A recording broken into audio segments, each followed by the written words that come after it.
Hello उमरा, मैं हूं आपका अपना Nasir Sheikh, director of quantum academy. मैं आज आप सभी को ये बताने आया हूं कि क्वांटम एकेडमी एक डेडिकेटेड इंस्टीट्यूट है फॉर सीबीएसई एंड आईसीएसई। पिछले 5 सालों में हमने कई एक्सेप्शनल रिजल्ट्स दिए हैं इन सीबीएसई एंड आईसीएसई। अगर आप भी सीबीएसई और आईसीएसई बोर्ड में हैं और अपने ग्रेड्स को इम्प्रूव करना चाहते हैं तो आज ही हमें ज्वाइन कीजिए। कोकण ग्रेजुएट चुनाव से मन से पीछे हटी राष्ट्रवादी कांग्रेस शरद पवार के अमित सरैया मैदान में देंगे निरंजन डावखरे को चुनौती। कांग्रेस शिवसेना शेकाप ने भी अपने उम्मीदवार उतारे मैदान में।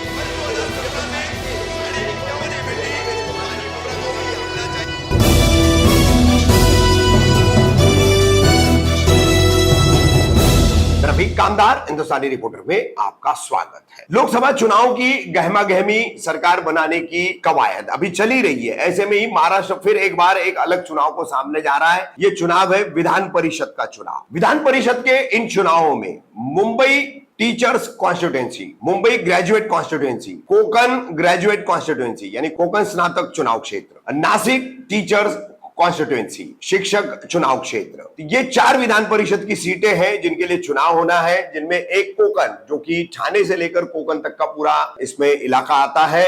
और ग्रेजुएट जिन मतदाताओं ने अपने नाम इस चुनाव के वोटर लिस्ट में डलवाए हैं, ऐसे वोटर इसमें वोटिंग करते हैं। तो आगामी 27 जून को इसके लिए वोटिंग होनी है। 7 जून फॉर्म भरने की आखिरी तारीख। तो 7 जून से पहले ही ठाणे से लेकर के कोकण तक महाराष्ट्र नवनिर्माण सेना ने इस कोकण ग्रेजुएट कॉन्स्टिट्यूएंसी से अभिजीत पानसे को अपना उम्मीदवार घोषित किया था। जबकि इस सीट पर पिछले चुनाव में राष्ट्रवादी कांग्रेस पार्टी जब एक साथ थी, अजित पवार गुट और शरद पवार गुट, तब नजीब मुल्ला चुनाव लड़े थे भारतीय जनता पार्टी के निरंजन डावखरे के सामने और उन्हें हार का सामना करना पड़ा था। विधान परिषद के विधायक कोकण ग्रेजुएट कॉन्स्टिट्यूएंसी से बने हुए थे निरंजन डावखरे, जिन्हें दोबारा भाजपा ने अब उम्मीदवारी दी है। तो मनसे मैदान में आने के बाद फिर उप मुख्यमंत्री देवेंद्र फडणवीस, मनसे प्रमुख राज ठाकरे, इन सब की बैठकें हुई। बैठकें होने के बाद राज ठाकरे ने अभिजीत पानसे को अपनी उम्मीदवारी वापस लेने का आदेश दिया, जिसके चलते अभिजीत पानसे अब मैदान से बाहर हो गए हैं। मगर इसी कोकण ग्रेजुएट कॉन्स्टिट्यूएंसी के चुनाव के लिए एक तरफ राष्ट्रवादी कांग्रेस पार्टी शरद पवार गुट ने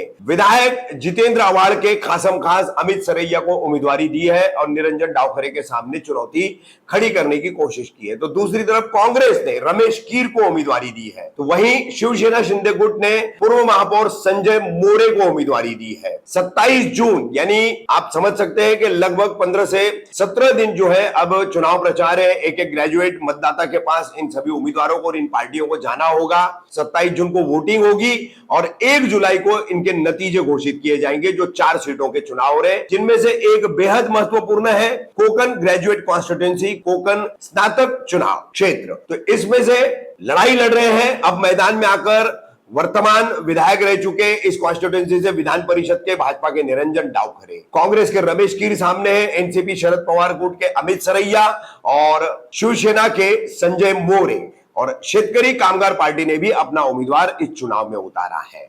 तो 5 राजनीतिक दलों के 5 उम्मीदवार, फैसला किस ओर जाएगा ग्रेजुएट मतदाताओं का 1 जुलाई को पता चलेगा।